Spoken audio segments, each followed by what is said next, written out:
Thank you, Notch. That's going to be something that I'm going to hold on to this year, because if we can do the little things great, that could be the difference in a couple more victories for us heading into this great non-conference that we've put together. It's going to be very challenging, our non-conference. The guys are really looking forward to it. I'm looking forward to it. We're going to have a lot of fun with it, but we are going to be prepared for the Big Ten when that Big Ten season approaches. So the young guys, again, are doing really well. They're very mature beyond their years. They're highly competitive. They're taking care of business on and off the floor. Mike and Terrence are doing a great job. Obviously, they sat out last year. Again, buying into what Penn State basketball is all about. Defending, rebounding, doing the right things on and off the floor, excelling in the classroom. And I'm really excited about this group and what the potential has. There's great potential, and that word can sometimes be a little bit scary for us coaches. But there's a lot of talent on this team, and as long as they stay connected, the future is going to be really bright for Penn State basketball. I'll open up to questions.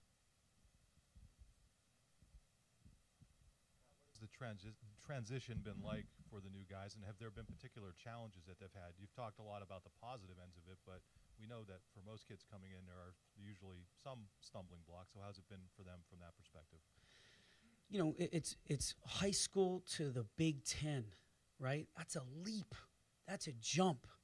So I think this summer session that we had and the fall preseason that we had kind of gave them an indication of what to prepare for and how hard practice would be.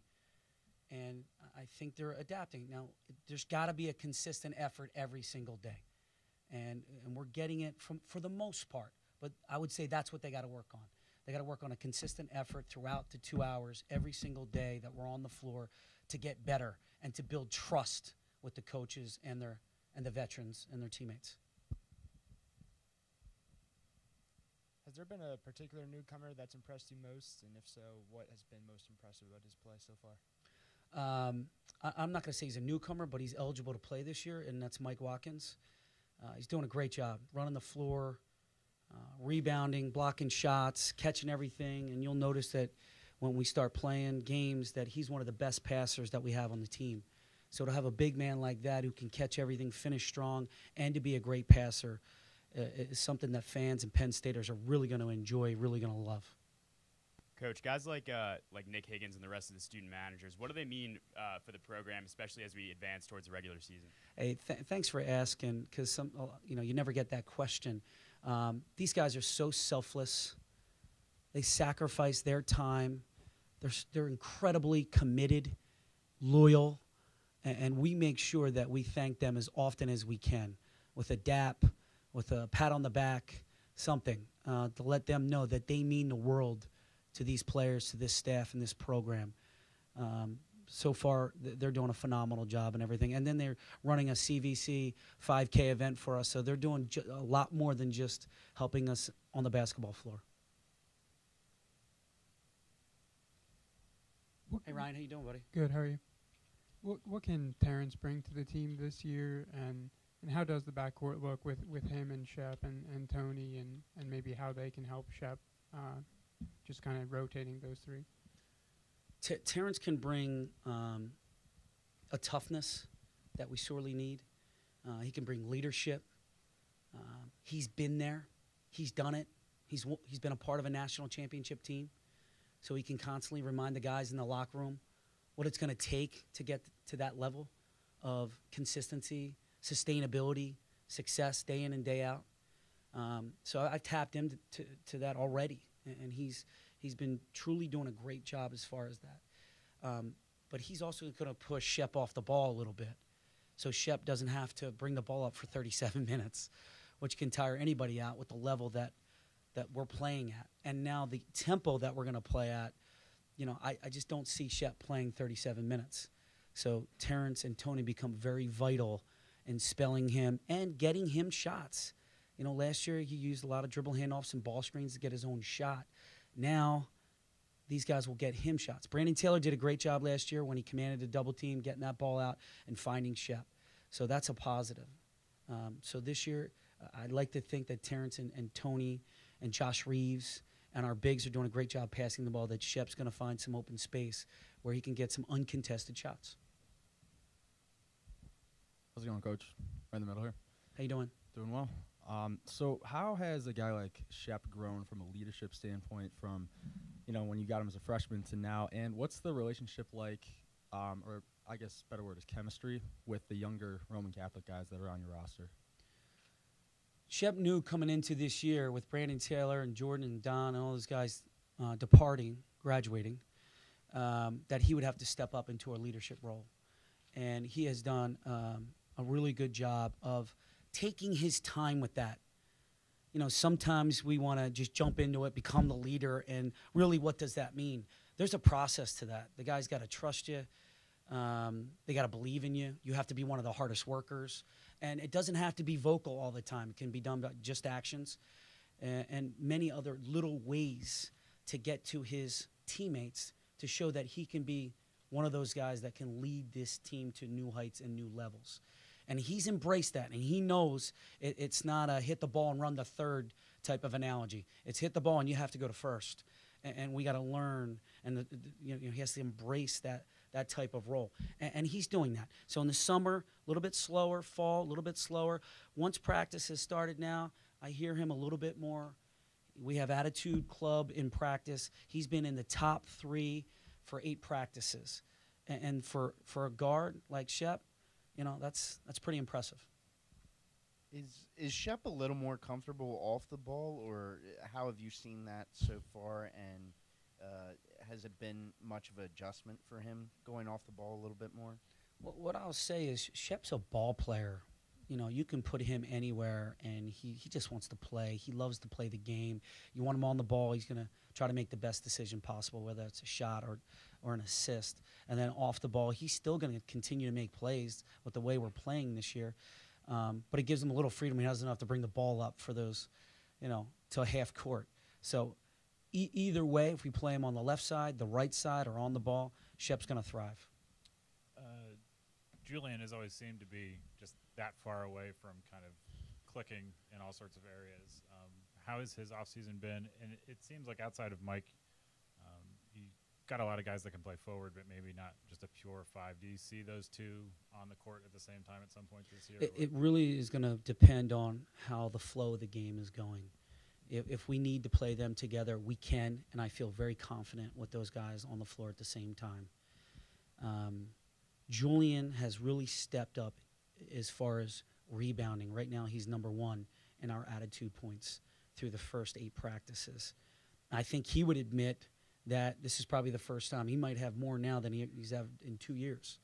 I mean, he's really committed to rebounding the ball and being the best defensive player he can be. And sometimes, you get caught up and you want to score the ball.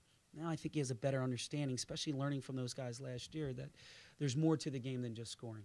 I can go out and get some rebounds. I can block some shots. I can play great ball screen defense. And then when I get my opportunities to score, they're going to give me the ball. And I got to be unselfish. And he's been doing that. And he's been battling some just minor nicks and bumps and bruises, but he just keeps coming back. And, he's a redshirt junior, but technically he's a senior, and he's playing like it. Pat, when you assemble what you think can be a deep roster, especially you're bringing in kids that have a lot of expectations early, how do you go about making sure everybody gets enough time? What's your what would you like your rotation to be early? What would you like your rotation to be Big Ten? You try to get the 9 to 10, and how do you make sure that all of these young guys are getting the touches, getting the shots they need so that they stay engaged, as you said?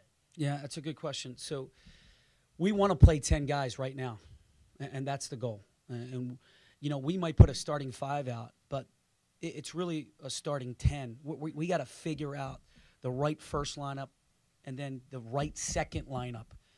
And I think as coaches, that's our job, to marry guys up together that play well together, that can work well together. And now foul trouble is going to change all of that stuff, injury.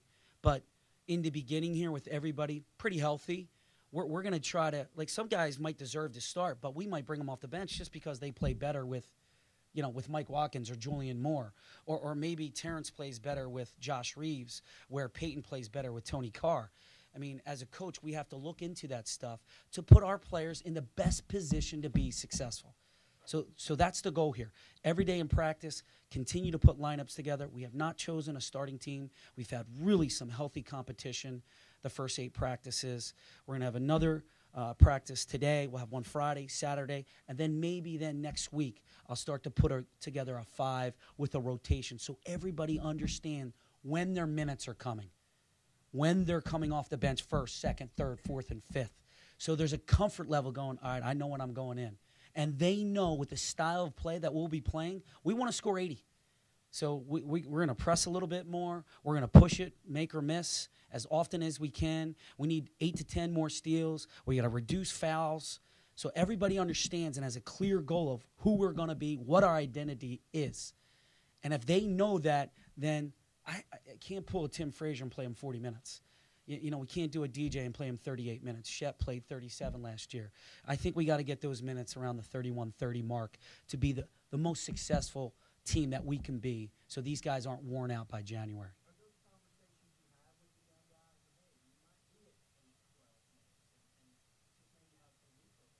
You know what? Right now, I haven't had that conversation. God bless you. I have a leadership council, and we've had those conversations. My staff has had those conversations. But right now, I want healthy competition. Every day in practice has been great. Guys are going at each other. They understand when we step between those lines, we got to push one another to be the best that they can be, individually and as a team.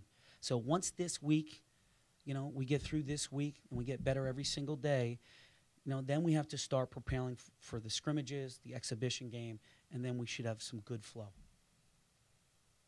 How much of a concern is lack of experience and size in the front court? It's not a concern because Julian Moore is a senior. Peyton's going to see some time at the small forward, so he's had plenty of minutes at those spots. I like to think Mike is really gifted and really talented. Being in the program for a year has really benefited him in more ways than just basketball. Really mature, handling his business. So, it really comes. And Davis got quality minutes last year. So I'm going to lean on those guys heavily to help, some of the inexperienced guys. But that's why you put together a schedule that we put together to get those guys ready for the Big Ten so they can excel. What strides have you seen Lamar Stevens make just in the short time that he's been here, and what's kind of your excitement level with him? It's funny. Lamar and I spoke the other day, and he goes, "Hey, Coach, remember I said, hey, I have to play the 3. I got to play on the." He's like, "Man, was I really immature or what?" He goes, this is awesome. I just want to play.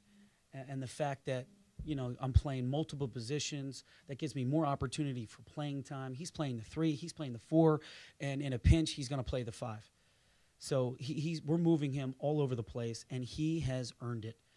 He's strong. He's 6'7", 220, freakish athlete, shooting the ball much better than I remember in high school, really going out and playing hard, making mistakes, and allowing us to coach him, which I think is huge. He's just going out playing, then we'll sit him down, hey, we got to work on these few things.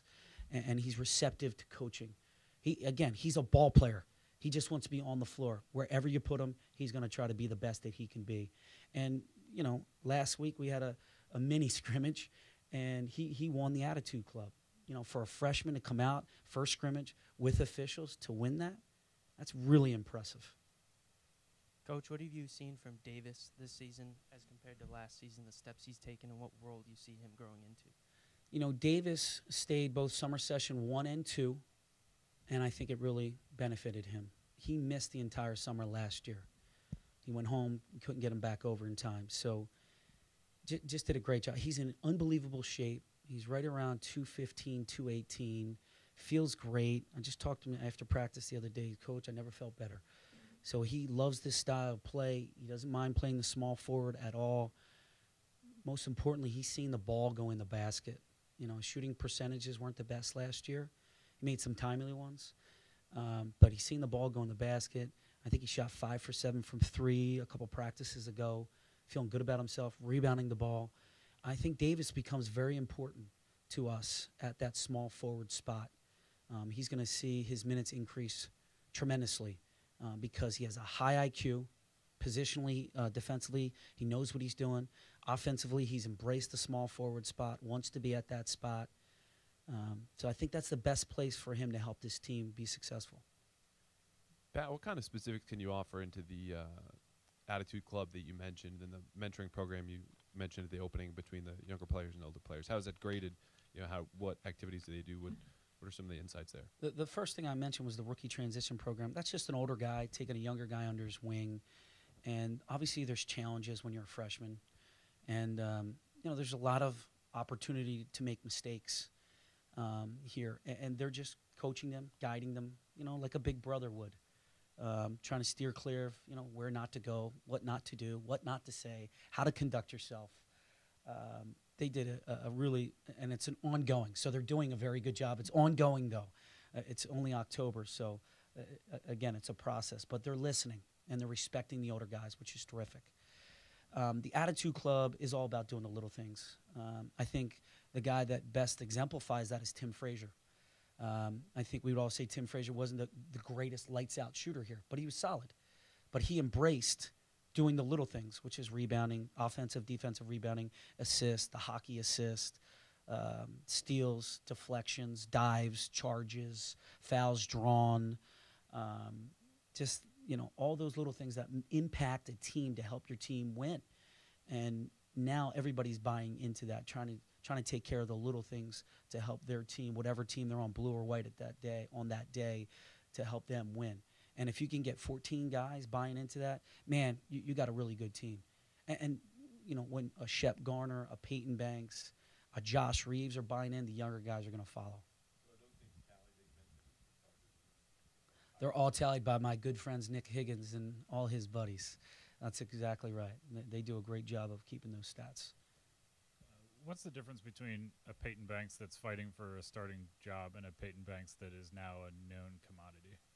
I mean, in terms of, he went from a guy that nobody knew what he was going to contribute to someone that was sort of a staple to some of your more successful games last year. So knowing, I mean, how does he approach a season now knowing that he can do this?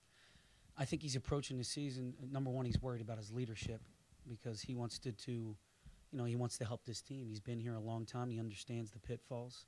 He understands how hard you have to work. He understands the Big Ten better. Peyton has more confidence in practice. He's shooting the ball at an extremely, extremely high clip, which is terrific. But you can hear his voice from the start to the finish on a consistent basis. So his game has gotten very consistent. He's very secure with who he is and what his game is. And that's exactly what we need for him to be the best team that we can be. And read yesterday that 19% of the field goals that were made in the NBA last year came on 3 or more dribbles. When you've got a lot of playmakers, how do you balance between guys that can do it themselves and finding another guy, especially with a group that's this young? So, you know, we're going to play a little bit faster. I want guys that play with some freedom, and we have organization, we have concepts in, but we have to let these guys play to their strengths. Terrence and Tony and Josh Reeves and Shep. If we can continue to put pressure on the paint and get the best shot available, it's another thing that I haven't mentioned that we're doing a terrific job. Again, this is both teams when I give you some statistics, but we had 29 assists in a practice. We had 33 assists in a practice. On an off-shooting day, we still had 15 or 16 assists in a practice. That's the good news. That means our fives are finishing, catching and finishing. That means we're taking care, we're making the good to great passes, and that's what we need to see from this team to take that next step, and that's what we're looking for. We're looking forward to taking that next step in this process. How much are last year's wins over Iowa and Indiana talked about, and how much do you think some of the younger guys learned from those wins? You know, they're not talked about that often because that's in the past. It's in the rearview mirror. We're looking forward. This is a brand new team. Yeah, as far as the culture, as far as the attitude, as far as the confidence, those wins definitely helped. And I'm not diminishing those wins at all. But I think this is a brand new team of younger guys that are extremely talented and eager and buying in and want to be coachable. So I've been really focused on them, staying in the present moment, telling them to be fearless in this approach. There's no limits on this team. There's going to be expectations, and there's never been expectations before, and let's enjoy it, and let's have fun with it. That's been the mantra. So I don't want to look back. I want to look forward. If anything, I'm trying to stay in the present moment to help these guys gain an understanding of the details that we have to take care of. You said there are expectations.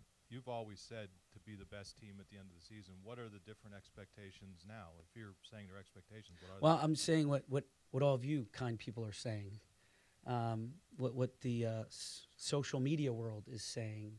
And it's not a bad thing. It's a great thing. I'm actually embracing it. I love it.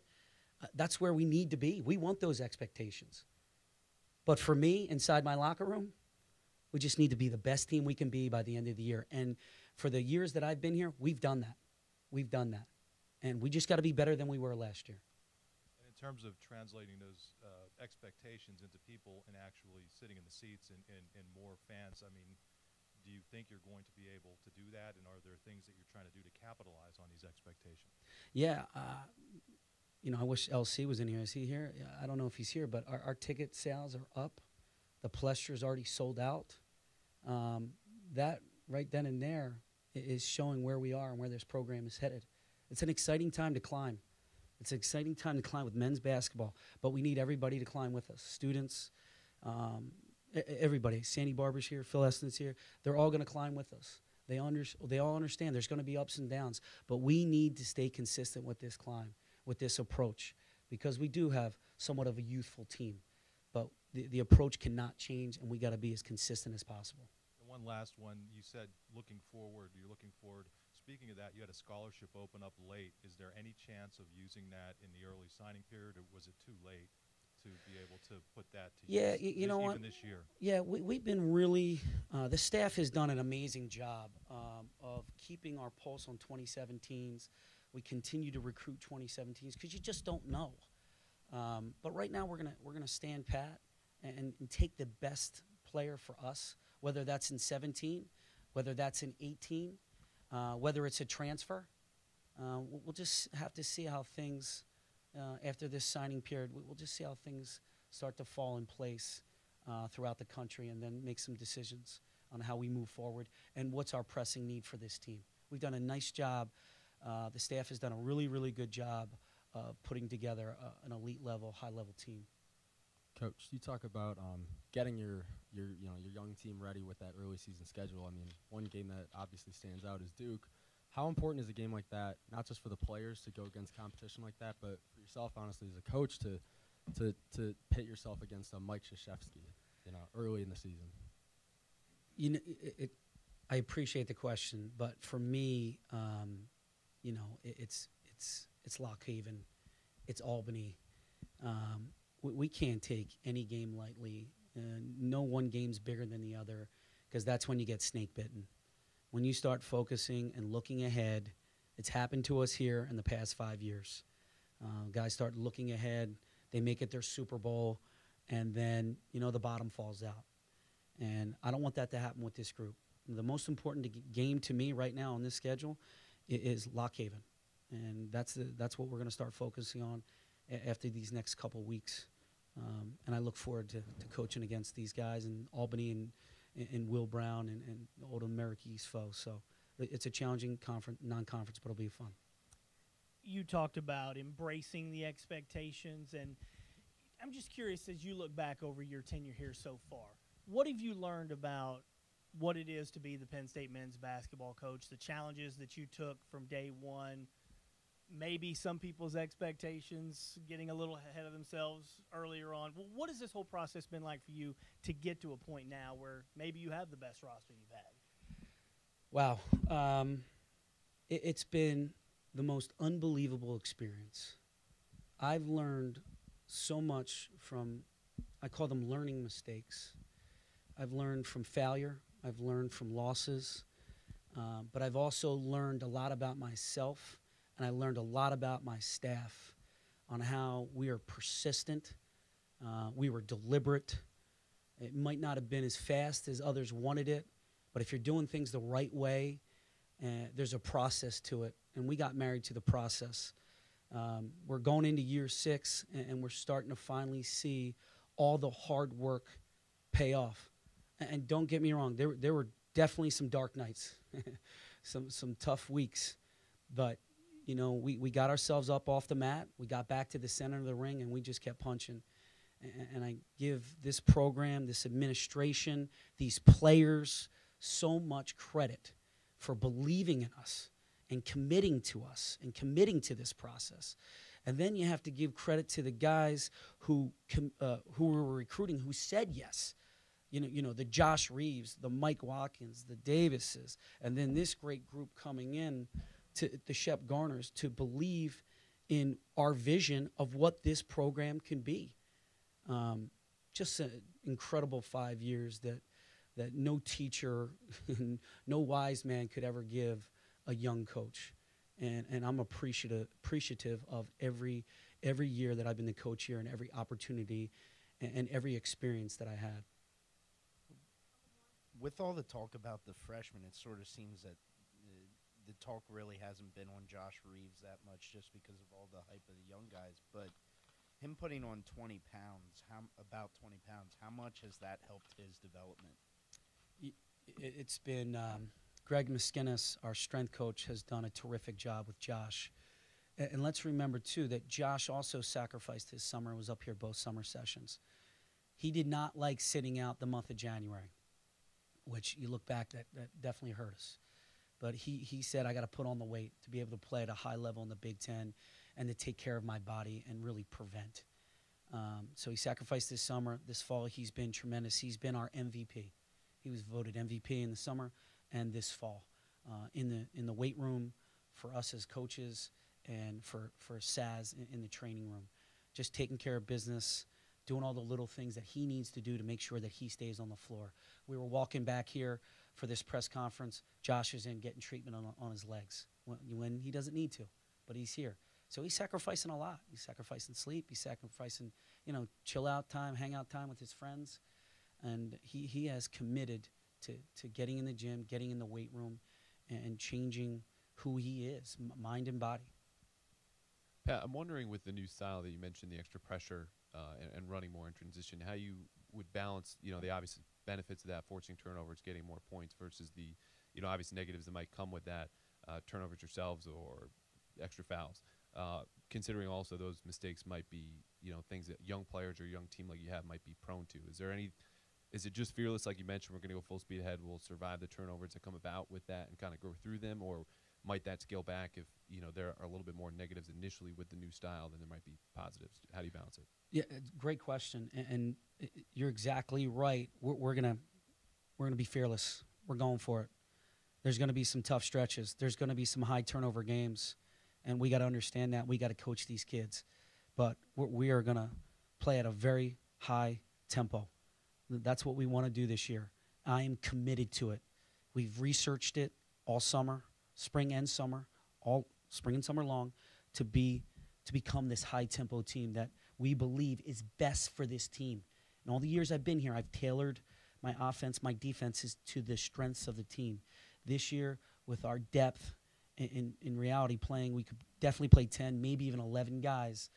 That this is the style that we want to play, that we feel is going to be best for us going into the Big Ten. Just meeting with different coaches. We did a ton of that. My assistants went out, did a few think tanks with coaches who play that style. We've met with some NBA guys that play that style. I'm not going to mention any names, but really dove into it head first. So we had a great understanding, and we knew the little nuances of how to go about it and what you need to do on a daily basis to commit to that style. Up-tempo has been a pretty popular word around here recently. So how do you define it? Yeah, Joe Moorhead. Yeah. Joe and I are doing the same thing. Is that possessions? Is that shot clock? Is that just how you attack the basket? I mean, what do you define up-tempo as? We want to score 80. That's the goal. We're going to go for 80 points. That's how I'm going to define it for you. But we're also playing with a shorter shot clock.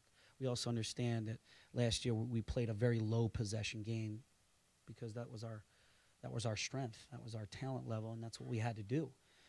This year we want to go after it, and we're going to play up and down. And I know the up-tempo has been popular not just here at Penn State, but everywhere. In the NBA, you look at Golden State, you look at Cleveland, they've all changed their style of play to go a little bit more up and down, a little bit more freedom to shoot threes. And we're going to take certain things that I believe will be effective in the college game and in the Big Ten for our team. Thanks, everybody. Take care.